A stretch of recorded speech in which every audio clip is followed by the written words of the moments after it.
Keuntungan Saudi Aramco hampir sama dengan APBN Indonesia, sekitar 1.600 triliun rupiah atau sekitar 120 billion dolar per tahunnya. Keuntungan Apple Incorporated sepertiga APBN Indonesia, yaitu sekitar 750 triliun rupiah atau sekitar 50 billion dolar. Sales atau penjualan per tahun Aramco 360 billion dolar atau 5.100 triliun rupiah. BUMN Indonesia itu asetnya katanya 5.000 triliun rupiah, yang biasa kalau pebisnis punya prinsip dagang harusnya omsetnya 1:1 dengan asetnya. Ini kalau perusahaan swasta loh yang kita bandingkan, dan yang kelola oleh profesional yang tidak bercampur dengan tim ses pilpres untuk dapat hadiah jadi anggota komisaris. Juga balas jasa pendukung tim hore pejabat berkuasa menduduki jabatan untuk hadiah. Nggak ada yang begituan. Kalau benar dikelola, maka saya yakin BUMN ini bisa juga 5.000 triliun rupiah omsetnya dan tidak jago kandang tentunya, merambah ke luar negeri. Saat ini cara pengelolaan BUMN ini agak lucu.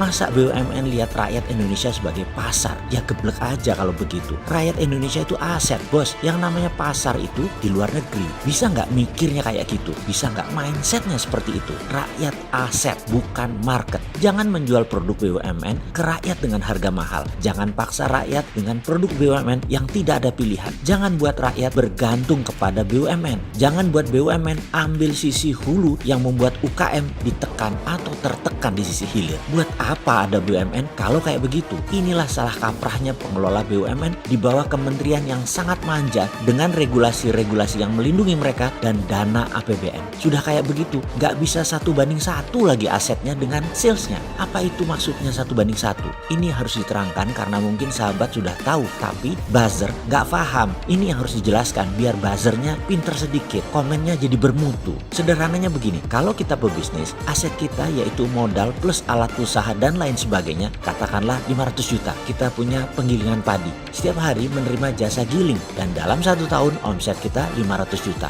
Profit kita bersih 20% atau sekitar 100 juta rupiah. Itu adalah nilai wajar biasa dan itu bisnis seperti biasa. Kalau bisnis bagus, itu sewaktu pengelolaan harus masuk rumus 1, 2, 3. Masuk 1 katakanlah 1 miliar, tahun kedua harus jadi 3 miliar. Yang naik 3 kali lipat itu biasanya 1 asetnya, 2 penjualannya, atau profitnya. Yang terbaik adalah omsetnya 3 kali naik dari asetnya, modal dalam hal ini. Itulah bisnis bagus yang masuk dalam rumus 1, 2, 3. Kalau masuk 1 dalam setahun omsetnya 1, itu wayahe. Ya harusnya dapat, itu standar. Jadi kalau BUMN asetnya 5.000 triliun, omsetnya juga harus 5.000 triliun. Dan kalau untungnya 20%, ada 1.000 triliun untung BUMN dan ini akan menolong APBN. Sekarang berapa setoran APBN dari BUMN? Wis repot Eki kalau ditanya begini. Wis ruwet sudah, gemeter yang ditanya begini para pejabatnya. Kalau punya hati sih, wis kelihatan sudah asli nih. Jadi bagaimana ke depan ini BUMN? Mana nih sudah setahun jabat, sudah berapa banyak setoran APBN ke BUMN? Loh, kok APBN setor ke BUMN ya? Bukan harusnya sebaliknya,